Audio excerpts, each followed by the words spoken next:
Do you remember those African-American winter recipes only your grandparents knew? These recipes carried families through the cold with whatever they had and the care they knew by heart. What does it mean now that those winter dishes are slipping away?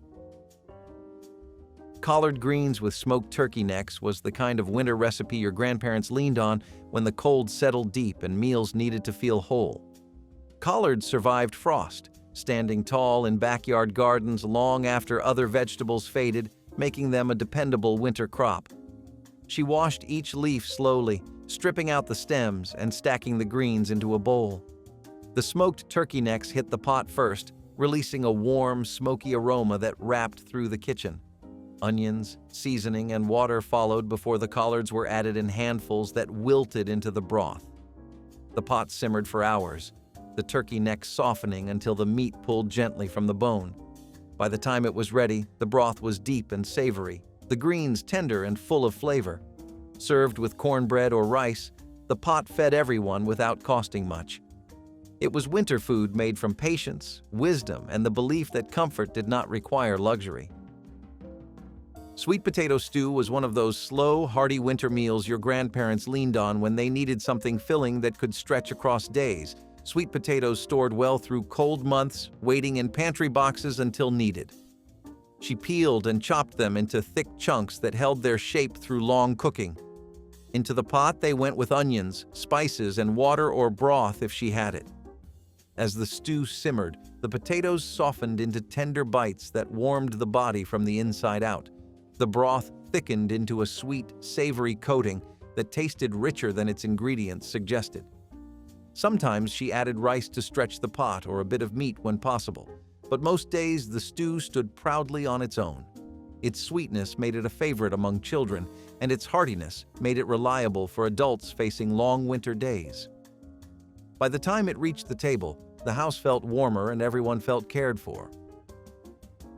Pork neck bone soup was a true winter classic, the kind of meal your grandparents made from inexpensive bones that transformed into something rich and comforting after hours of steady simmering. Neck bones were cheap enough to buy on even the tightest weeks, and she knew exactly how to coax flavor from them, rinsing each bone and placing them gently into the pot as though she were handling something far more precious. As the water heated, the bones released their deep, savory essence, turning the broth cloudy and fragrant. She added onions, celery if she had it, and a handful of whatever root vegetables were available, letting everything soften together until the broth thickened into something almost velvety. The soup simmered most of the day, filling the kitchen with a smell that made the winter air feel less sharp. By evening, the meat slipped easily from the bones, small tender pieces that turned the pot into a full meal despite its humble beginnings. She served it with rice, cornbread, or even plain bread torn into pieces and dropped directly into the bowl. Nothing was wasted, not the broth, not the vegetables, not the meat. Pork neck bone soup stretched farther than almost anything else, feeding families through cold nights and often tasting even better the next day. It was winter survival food wrapped in care, a dish that proved warmth could be built from almost nothing. Molasses roasted sweet potatoes were a winter treasure your grandparents prepared with a method older than store-bought white sugar, reaching back to a time when molasses was the sweetener that carried families through cold seasons. She sliced the sweet potatoes into long wedges, their bright orange flesh shining like embers against the cutting board, then laid them inside a roasting pan with care. Thick, dark molasses was drizzled over each piece, its deep aroma filling the air before the pan even touched the heat. A sprinkle of salt, maybe a hint of cinnamon if the jar was not empty, and then she slid the pan into the oven to roast slowly. As the sweet potatoes baked, the molasses bubbled and thickened, turning sticky and glossy, clinging to the vegetables until they caramelized around the edges. The smell drifted through the entire house, warm and earthy, mixing with the cold winter air seeping through the windows in a contrast that felt almost poetic. When she pulled the pan from the oven, the sweet potatoes glistened in a dark, sugary sheen that tasted like history. Each bite carried layers of flavor, sweet, smoky, and rooted in the ingenuity of those who learned to make the most of what the land and pantry offered. Molasses. Roasted sweet potatoes were not just a recipe. They were a memory preserved in sugar and heat, a winter ritual passed from one generation to the next. Cabbage and ham hock stew was one of the most dependable winter meals your grandparents made. A pot that stretched small ingredients into something filling enough to chase away the cold cabbage was cheap, sturdy, and available even when other vegetables disappeared from store shelves or gardens froze over. She chopped it into thick wedges and placed them into a heavy pot alongside a ham hock, often the least expensive cut, chosen for its flavor rather than its meat.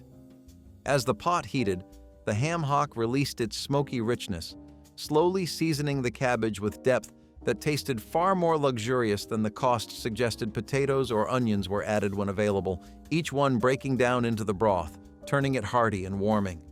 The stew simmered for hours, the cabbage softening into silky layers that absorbed every bit of flavor the ham hock offered. Winter afternoons felt shorter when that pot was on the stove, its bubbling sending warmth through the kitchen and fog across the windows. When she served it, the broth clung to the spoon and filled every stomach at the table. Cabbage and ham hock stew was winter comfort at its purest, and its simplicity made it unforgettable. Hoppin John winter pot was more than food to your grandparents.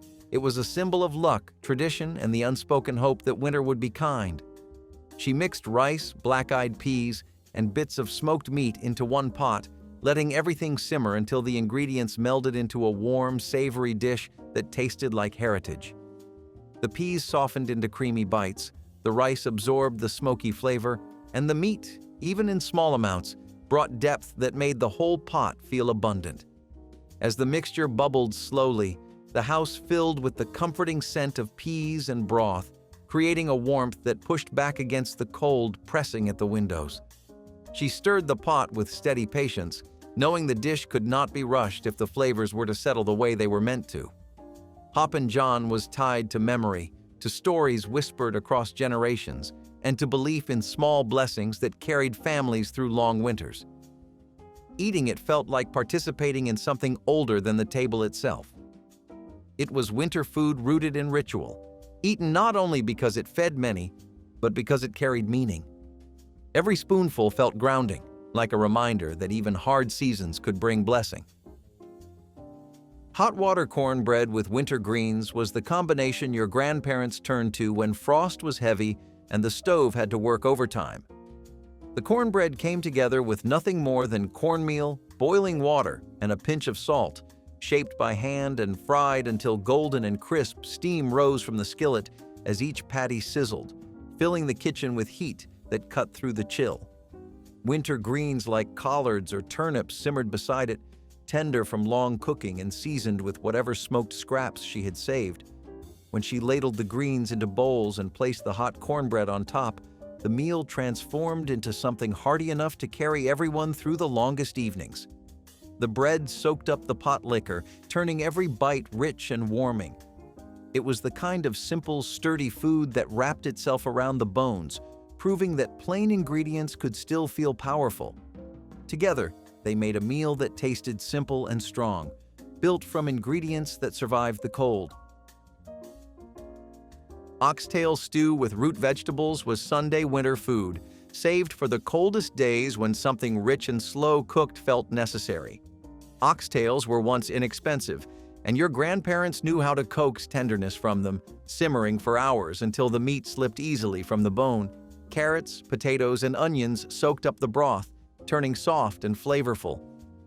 As the stew cooked, the air in the house grew thick with its aroma, drifting into hallways and warming rooms without the need for extra blankets. The pot simmered all afternoon, bubbling like a steady heartbeat in the kitchen.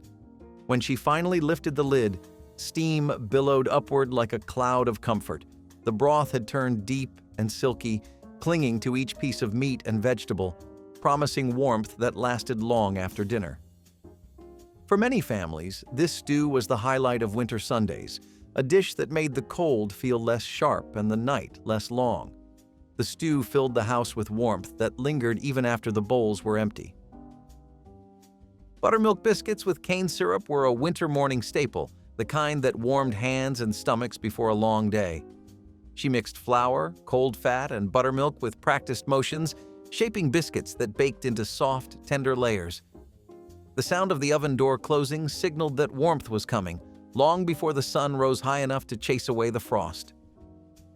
When the biscuits emerged from the oven, steam curled from their tops as she split them open to reveal their pillowy centers. Cane syrup drizzled over the top added sweetness deep enough to fight off the cold. The thick syrup seeped into each layer, turning the simple biscuit into something comforting and energizing. Children ate them quickly, letting the syrup stick to their fingers, while adults savored them slowly, grateful for the warmth they brought. It was simple, filling, and enough to start the morning strong. Red bean stew with sausage ends was a winter pot born from frugality, using leftover pieces of sausage to bring flavor to inexpensive beans. She simmered the pot low and slow, letting the beans thicken into a rich, hearty base. The sausage ends softened into the broth, releasing just enough fat to deepen the flavor. The scent of beans simmering gently became a familiar winter comfort, drifting through the house as hours passed. As the stew cooked, the beans broke down just enough to create a creamy, velvety texture that filled the spoon completely.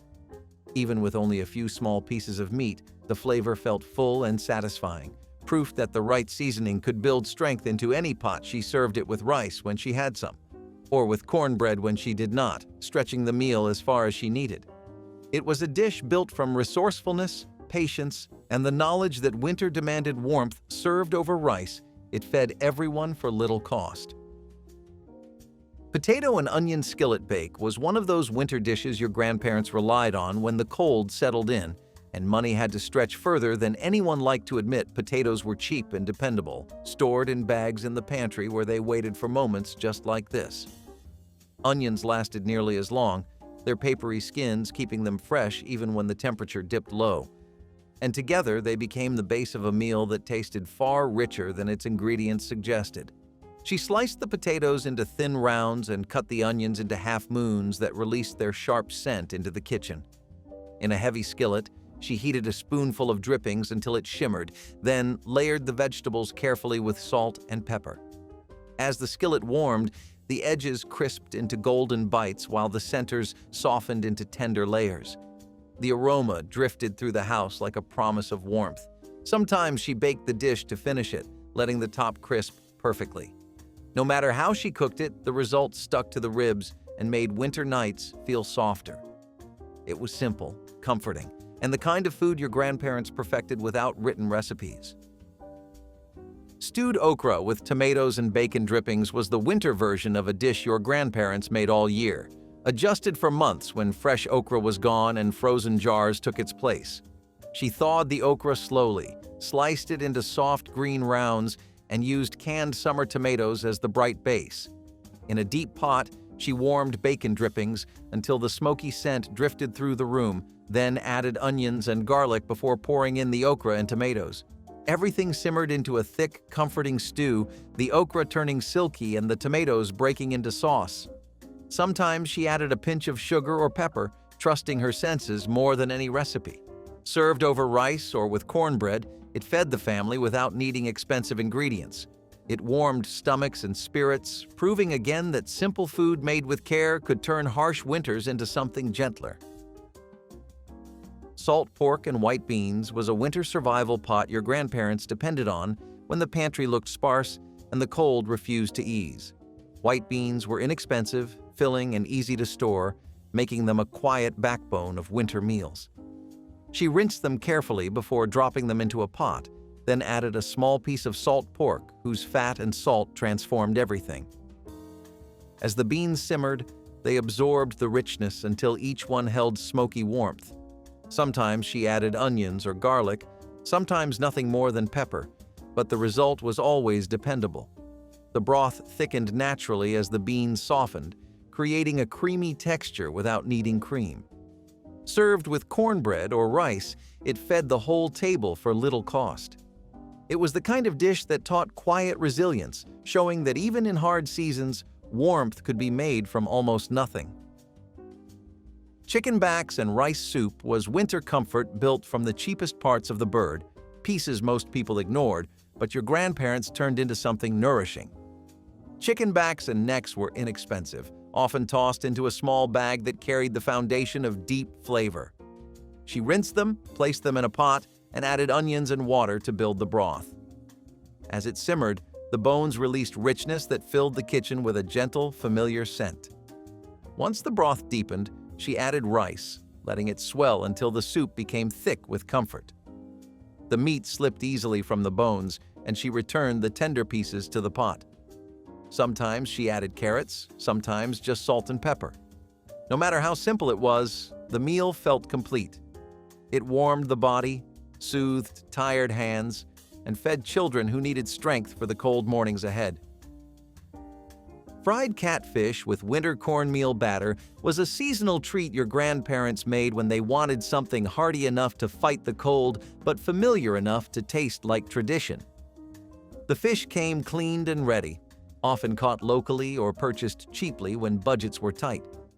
She seasoned the cornmeal with winter spices like cayenne, paprika, and black pepper, mixing everything until the batter smelled warm and lively.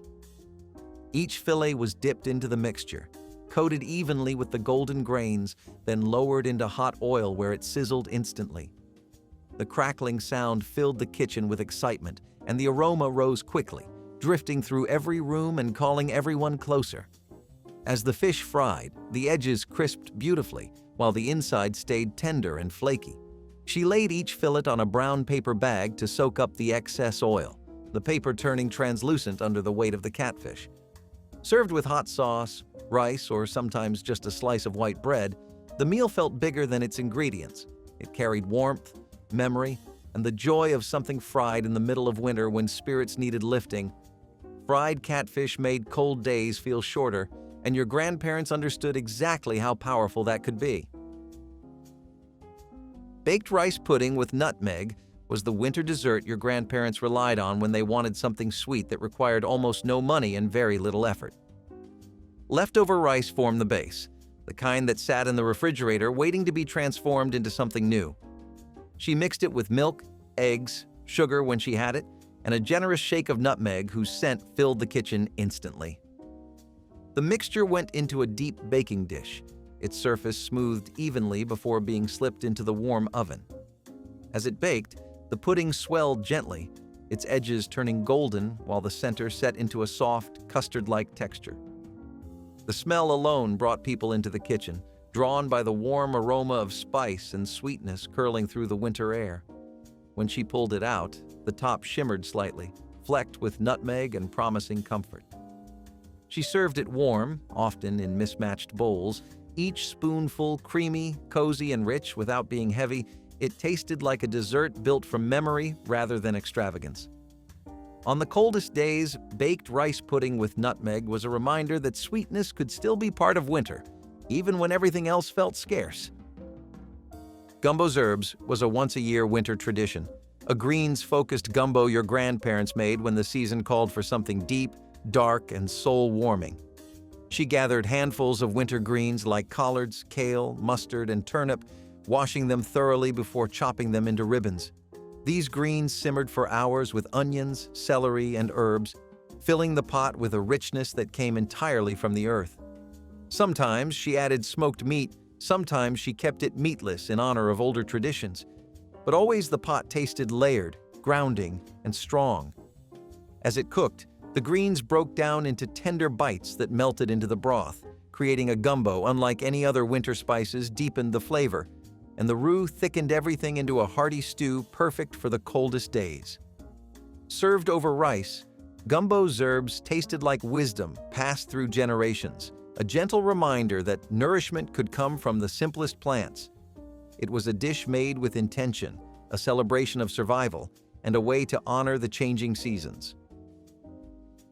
Winter squash and black-eyed pea casserole was a resourceful winter dish that combined stored vegetables with pantry staples to create something hearty and filling. Squash lasted through the cold months when kept in cool pantries, their thick skins protecting the sweetness inside. She peeled and cubed the squash, mixing it with cooked black-eyed peas, onions, and seasonings before layering it in a casserole dish. A splash of broth tied everything together, and sometimes she added a handful of breadcrumbs to create a crisp top. As it baked, the squash softened into sweet bites while the peas held their firmness, creating a perfect balance of textures. The casserole came out steaming and fragrant, its scent signaling that even winter could offer warmth. Each spoonful tasted earthy, sweet, and comforting, a reminder that the old ways valued practicality as much as flavor. Cornmeal dumplings in broth were a winter comfort your grandparents perfected by touch alone. No written recipe needed. She mixed cornmeal with hot water and a little salt until it formed a soft dough, then dropped spoonfuls into a simmering pot of broth. The dumplings puffed and softened as they cooked, absorbing the savory liquid and turning into tender, filling pillows. The broth thickened slightly as the dumplings released starch, becoming heartier with each passing minute. Served steaming hot, the dish warmed cold hands and filled hungry stomachs with simple, reliable comfort. It was the definition of making do with what was available and doing it well. Turnip green soup with salted pork was a winter staple built on frost-hardy greens that survived when other vegetables disappeared. She chopped the greens into ribbons and simmered them with salted pork, onions, and potatoes until everything softened into a savory, nourishing broth. The salt from the pork seasoned the entire pot, giving the soup a depth that tasted far richer than the ingredients suggested. Each bowl warmed the body from the inside out, offering comfort on long, cold nights.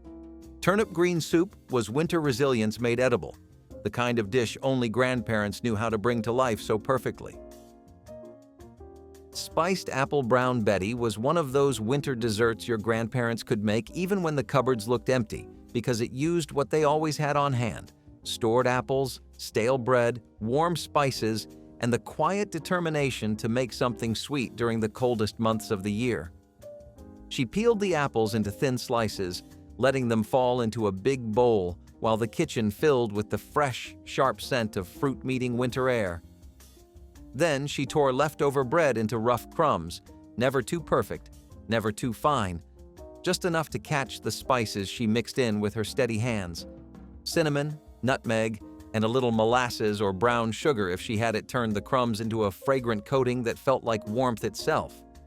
She layered apples and crumbs one after another, building the dessert slowly like a memory being stacked inside a dish. When it baked, the whole house smelled like sweetness rising through hardship, like a reminder that winter could still hold comfort. The top crisped into a golden crust, the apples softened into tender pockets of warmth, and the spices drifted through every bite. It was never fancy, never decorated, never dressed up with frosting or glaze. It was simple, honest, necessary. A dessert that tasted like survival wrapped in sweetness, made from scraps that somehow became something beautiful. Crackling cornbread was winter energy, the kind of cornbread your grandparents baked when they needed something hearty enough to push through cold days and long nights. Pork cracklings were inexpensive, often bought in small bags or collected from home-rendered fat, and she folded them into cornmeal batter with practiced hands. As the batter came together, the cracklings added little bursts of savory richness, transforming the bread into something satisfying enough to stand alone as a meal. She poured the mixture into a hot cast-iron skillet, letting the edges sizzle before sliding it into the oven where the heat worked its magic. When the cornbread baked, it rose into a textured loaf with crisp corners, tender crumbs, and salty pieces of pork, hidden like surprises throughout.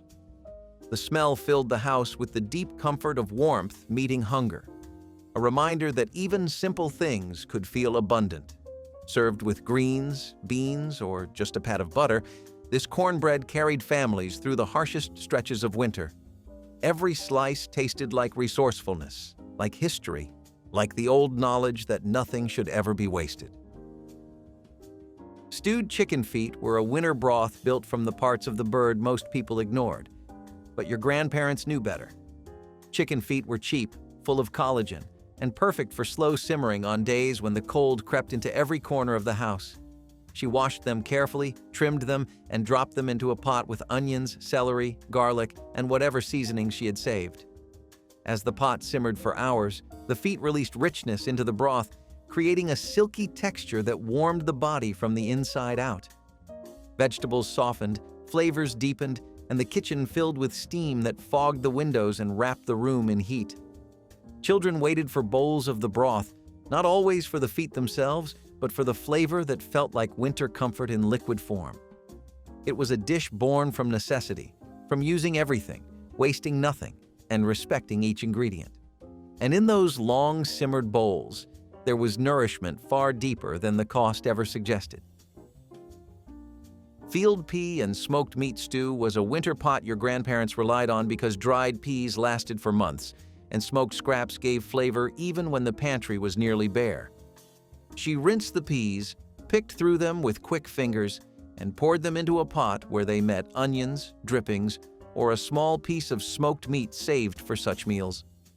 As the peas cooked, they softened into a thick, comforting stew that clung to the spoon and carried warmth straight to the stomach. The smoky aroma drifted through the house, promising something filling even before the first bowl was served. Winters were long, money was short, and this stew was proof that a few simple ingredients could stretch farther than anyone expected. She served it with rice, cornbread, or sometimes nothing at all, because the stew itself was enough. It tasted like winter survival, like patience, and like the kind of knowledge passed from elders who learned how to feed families through cold seasons with skill and heart. Pickled beets with hard-boiled eggs were a winter side built from the harvest your grandparents preserved long before frost arrived. Beets kept well in jars lined along pantry shelves, their deep red color glowing through the glass like stored sunlight. She sliced the beets into rings and mixed them with onions, vinegar, and warm spices, letting everything marinate until the flavors blended into something tangy and bright.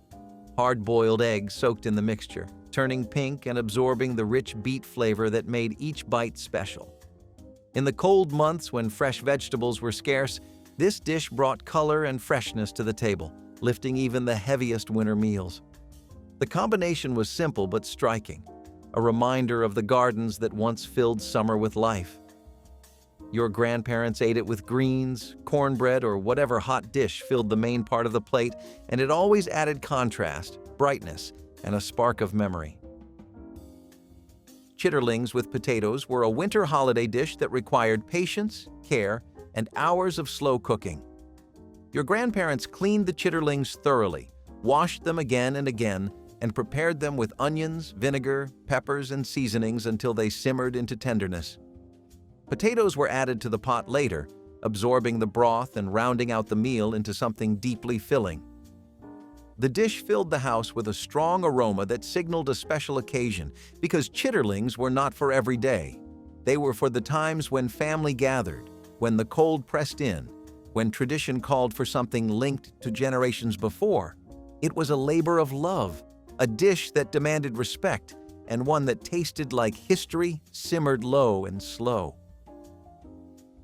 Molasses bread, sometimes called brown bread, was a winter loaf your grandparents baked when sugar was scarce and molasses carried the sweetness of an entire season. She mixed flour, salt, and baking soda with warm milk, then poured in molasses that darkened the batter into a rich, earthy color. The loaf baked into something dense, hearty, and deeply flavored, the kind of bread that paired perfectly with soups, stews, or just a smear of butter on cold mornings. Molasses bread tasted like survival and comfort at the same time, warm enough to chase away the chill that seeped through old walls. It kept well, sliced easily, and filled stomachs quickly, making it a winter essential.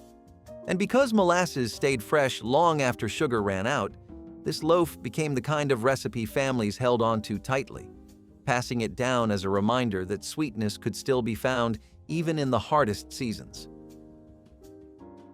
Winter vegetable hash with ham scraps was the skillet breakfast your grandparents made when they needed something hot, quick, and filling. She diced potatoes, carrots, onions, and whatever root vegetables had lasted through the cold, then tossed them into a cast-iron pan with a small handful of ham scraps. As the vegetables cooked, they browned at the edges and softened in the center, soaking up the salty flavor of the meat. The hash crackled on the stove, filling the air with the smell of frying vegetables and comfort. Served with eggs or eaten alone, it was a winter breakfast that felt like real strength. It stretched the last of the pantry vegetables into something satisfying, proving once again that a single skillet and a few scraps could build a meal warm enough to carry the whole family through another cold day. Sweet potato biscuits were a winter favorite rooted in stored sweet potatoes and the gentle spices your grandparents used to brighten cold days. She mashed the potatoes into the dough, adding color, moisture, and natural sweetness that made the biscuits soft and fragrant. As they baked, the kitchen filled with the warm scent of cinnamon, nutmeg, and earth. Each biscuit rose into a golden puff, tender on the inside and lightly crisp on the outside. Served with butter, cane syrup, or nothing at all, they brought comfort to even the hardest winter mornings. These biscuits felt like a small luxury in a season defined by scarcity, a reminder that even simple ingredients could rise into something soft, hopeful, and worth gathering around the table for. Hot grits with butter and cracklings were the winter breakfast that stuck with you, the kind of bowl that carried you through cold mornings and long walks. She cooked the grits slowly, letting them thicken into a creamy base before stirring in butter and bits of crispy cracklings that added salt, flavor, and satisfying texture. Steam rose from the bowl like warmth you could hold, and that first bite settled deep into the belly. Simple, affordable, and powerful, this breakfast was winter survival disguised as comfort. It reminded everyone that strength could be built one bowl at a time, and even the smallest ingredients could create a warmth that lasted long after the dishes were washed and the day began. Rice porridge with butter and sugar was quiet comfort, the kind of breakfast that soothed cold Christmas mornings. Grandparents simmered leftover rice in milk until it softened into a creamy base. A spoonful of butter melted on top, swirling gold into white. Sugar sprinkled over it turned the first bite into nostalgia, sweet, soft, and warm. It filled the stomach and calmed the spirit, a meal that asked for nothing but a slow moment. Some added cinnamon, others raisins, but the magic was in the simplicity. It was food that wrapped you up like a blanket, reminding you that even leftovers could feel like luxury when made with love. Families sat close, sharing stories between bites, steam rising from their bowls. Rice porridge with butter and sugar wasn't loud or showy. It was memory itself, humble and full of grace. Field peas and snap beans were a southern duo that spoke of harvest and home. They simmered together in big pots, filling kitchens with a fragrance that meant Christmas had truly arrived. Field peas brought hearty depth, while snap beans added freshness and bite. The dish was simple: peas, beans, onions, and a piece of smoked meat for seasoning, but it tasted like abundance. It carried the memory of summer fields into winter homes, a reminder of the labor and love behind every meal. For Black families in the South, growing and cooking these together was both survival and pride. When shared during holidays, they symbolized community, everyone bringing something from their garden or pantry to the table. This side dish was rich in flavor and meaning, nourishing both body and spirit. It reflected the way people made the most of what the earth gave them, combining ingredients that grew side by side. The sound of the simmering pot was steady and comforting, a rhythm as old as the land itself. Few make it today, but for those who remember, the taste is like coming home again. Fried cabbage with salt pork was simplicity turned to splendor. A head of cabbage, a few slices of pork, and a sprinkle of pepper were all it took to fill the kitchen with the smell of home. The pork would sizzle first, rendering fat that kissed every strand of cabbage in smoky flavor. It wilted down into something tender, rich, and savory, the kind of food that hugged you from the inside out. Poor families called it a side dish, but it was often the main course, served with cornbread or rice. It was humble, hearty, and always delicious. Fried cabbage wasn't just food. It was a memory you could taste, a reminder that even the simplest ingredients could shine when seasoned with love. Chitlin scramble was one of those breakfasts that spoke directly to resourcefulness and resilience. Chitlins, or pig intestines, were cleaned thoroughly, boiled until tender, and then chopped into small pieces. They were folded into scrambled eggs with onions, creating a dish that was both filling and flavorful. The onions added sweetness, the eggs brought balance, and the chitlins gave a richness that turned the plate into something hearty. Though chitlins are often remembered as a holiday food today, many families once ate them regularly because they were inexpensive and ensured that no part of the hog was wasted. For farm workers and laborers, a plate of Chitlin scramble gave strength before long hours of work. It was not a fancy breakfast, but it was deeply tied to survival and tradition. The aroma filled kitchens, and though strong, it carried memories of both family gatherings and everyday meals. Chitlin scramble represented more than food. It was heritage served hot on the morning table. Rice and gravy was more than a side dish. It was a quiet masterpiece that turned simple meals into feasts. On Christmas Day, it soaked up every drop of flavor from roasted turkey, baked chicken, or smothered pork chops. The gravy was never just one thing. It was the story of the meal itself, made from the drippings, broth, and love left behind in the pan. It was stirred until smooth, seasoned until right, and poured over rice that had been fluffed to perfection. In many homes, rice and gravy was the glue that brought the plate together, the taste that made everything else make sense. Children waited for that rich, silky spoonful that tied meat, greens, and bread into one complete bite. No one measured anything. It was all by memory and instinct. A little more flour, a splash more broth, a taste, and a nod. That was how gravy was born. For families that had little, it was a way to make the meal stretch. For those who had plenty, it was still the favorite part of the meal. Rice and gravy held history in its smooth texture, the creativity of making luxury from leftovers and turning every dinner into something worthy of thanks.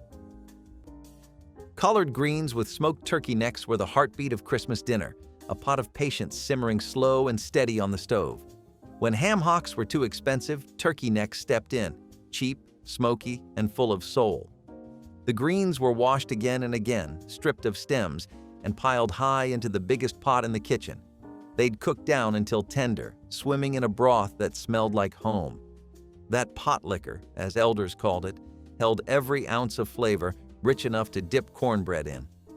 Children would wander by, asking if the greens were ready yet, and mothers would smile, stirring slow with a wooden spoon. These greens carried the stories of generations, of making do and making it good. The turkey necks gave up their meat, melting into the mix until every bite held a taste of smoke and salt and care. By the time dinner was served, the air was thick with warmth, laughter, and gratitude.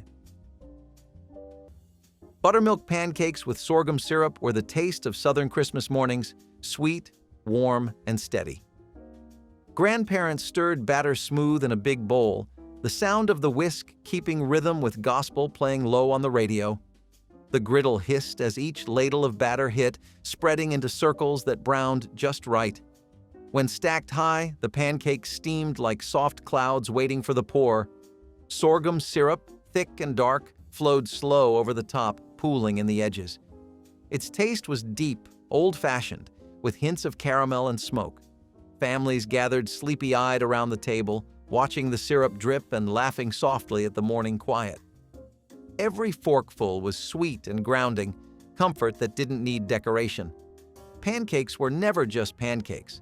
They were a small promise of good things ahead, a Christmas tradition that spoke of love more than luxury. Cornbread dressing with sage and gizzards was never written down. It was remembered. The smell alone could pull everyone into the kitchen before the pan even left the oven. The dressing was moist, peppery, and full of flavor that came from slow-simmered broth and scraps of meat that no one wasted. Every piece of gizzard, onion, and cornbread crumb had purpose. Women learned it by watching their mothers crumble bread by hand, stir broth until it felt right, and season not by measure but by memory. The sage gave it that unmistakable holiday taste, earthy and warm, tied to the idea of family coming home. This dish carried the spirit of resilience, using every bit of the bird and turning it into something worth celebrating. It stood proudly beside the turkey, sometimes outshining it. In church kitchens and home gatherings alike, pans of dressing were baked in iron skillets and passed down the table like heirlooms. The sound of the first spoon breaking through the crust was enough to hush a room. This was Christmas in its truest form, made from scratch, filled with care, and meant to feed both body and soul. Fried chicken gizzards were the crunchy golden treasures of the holiday feast. Cheap but packed with flavor, they were marinated in buttermilk, dredged in seasoned flour, and fried until crisp. The sizzling sound in the skillet was pure Christmas music in its own right. They were passed around on paper towels, eaten with hot sauce, laughter, and pride. For those who grew up on them, nothing compared to that bite, crispy on the outside, tender within. They were a reminder that good food didn't need to be expensive. It just needed to be made with care. The gizzards soaked up spice and seasoning like memories soak up time. Rich, sharp, unforgettable. They brought people together in the kitchen where stories flowed as freely as the frying oil. The smell alone could pull neighbors to the porch, smiling at the familiar scent of comfort. For many families, these gizzards were a pre-dinner snack, the reward for waiting through hours of cooking. It was finger food, soul food, and heart food, all in one. Fried catfish and cornbread was a breakfast plate that reflected the abundance of rivers and the skill of African American cooks in the South. Catfish could be caught at little cost, cleaned, coated in cornmeal, and fried crisp in cast-iron skillets. Paired with hot cornbread fresh from the oven, the meal was both hearty and nourishing. It gave workers the energy needed for long days in the fields and children the strength to get through school without hunger. Families often made it on weekends when fishing provided enough to share with neighbors, turning it into a communal meal. The taste was bold and rustic, with a combination of crunchy fish and soft bread that defined comfort. Though fish is not often associated with breakfast today, fried catfish and cornbread once stood proudly on morning tables. It remains a reflection of resilience and resourcefulness, showing how nature and tradition came together to sustain communities. Cheese grits casserole was the Southern gift that made Christmas brunch feel complete. Grandparents mixed slow-cooked grits with butter, eggs, and a mountain of shredded cheese until the pot turned golden and glossy. Poured into a baking dish, it went into the oven to rise, the top forming a soft crust that bubbled at the edges. When it came out, the house filled with the scent of warmth and home. The casserole was creamy and rich, each spoonful smooth like velvet, with a hint of salt and sharp cheddar. It was shared at tables surrounded by cousins, friends, and faith. Served beside ham, sausage, or fried apples, it tied every plate together. Cheese grits casserole wasn't just food, it was comfort made tangible, the taste of Christmas morning and all its quiet joy. Even the leftovers felt like love reheated. The way it held heat long after leaving the oven made it the heart of every brunch table. Grandparents would scoop it proudly, watching butter melt into every golden layer. It was both humble and grand, a dish that felt like sunlight on a cold morning. Cheese grits casserole carried the story of the South, slow-cooked, soulful, and full of love that lingered in every bite. Homemade rolls with butter-brush tops were a gift of patience and warmth. Before store-bought bread took over, these rolls were kneaded by hand, rising slow in the corner of a warm kitchen. The scent of baking bread was enough to make children hover near the oven, waiting for the first golden batch to come out. Butter melted and shimmered on their tops, soaking into the soft, pillowy dough beneath. They weren't just sides, they were gestures of care. Each roll meant time spent, hands working, hearts focused on family. During Christmas dinners, baskets of these rolls were passed around before the meal even began, the first thing to break the silence of waiting. People used them to scoop up gravy, wipe clean plates, or cradle a bit of leftover ham. They tasted like home, like love that was made visible in food.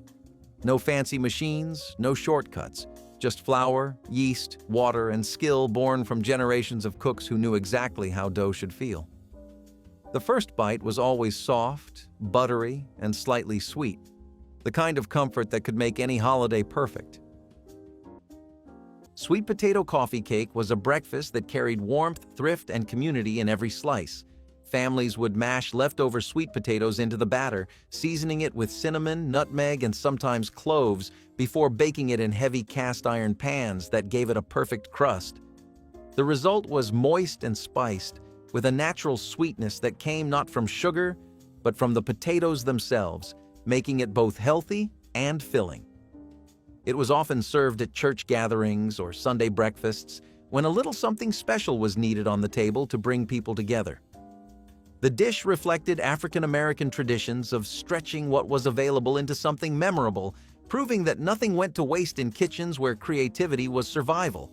Sweet potatoes were plentiful and affordable, making them an easy way to feed a family while also adding vitamins and nourishment to the meal. The cake was often paired with coffee, hot milk, or even molasses drinks, making it a centerpiece of mornings that were simple yet comforting. Though it is rarely baked today, this coffee cake once carried generations through hard times and sweet mornings alike, leaving memories of warmth, family, and resilience with every bite. If one of these winter dishes reminded you of your grandparents' kitchen, share your memory in the comments and tap like and subscribe so these stories can keep warming new tables.